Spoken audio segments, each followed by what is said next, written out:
अब की बार पाकिटमार सरकार, जनता बेहाल अशी घणाघाती टीका आमदार प्रणिती शिंदेंनी केली आहे। त्या संगमनेरमध्ये बाळासाहेब थोरात यांच्या भगिनी नगराध्यक्षपदाच्या उमेदवार आहेत। त्यांच्या प्रचारासाठी त्या उपस्थित होत्या। त्यावेळी त्यांनी देशात 3% लोकांसाठी 97% जनतेला वेठीस धरण्याचं काम मोदी सरकार करत असून नोटाबंदीमुळे सगळ्यांची वाट लागल्याची टीका केली आहे। राज्यातील मंत्र्यांच्या डोक्यात सत्तेचा माज गेल्याची टीका करत या निवडणुकांच्या निमित्तानं सरकारला जनताच लोकशाही मार्गाने धडा शिकवेल असं त्या म्हणाल्या। यावेळी त्यांच्यासोबत माजी बालकल्याण मंत्री वर्षा शिंदे आणि अभिनेत्री प्राजक्ता माळीही उपस्थित होत्या।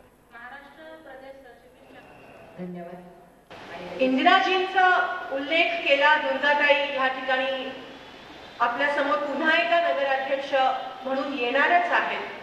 पण आपले जे विरोधक आहेत, आपल्या देशात ज्यांच्या हातात आता सत्ता आहे, ते लोक इंदिराजींचं नाव कुठेतरी पुसायचा प्रयत्न करत आहेत।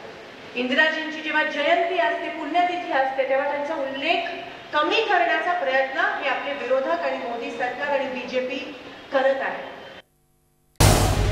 झी 24 तास रहा एक पाऊल पुढे।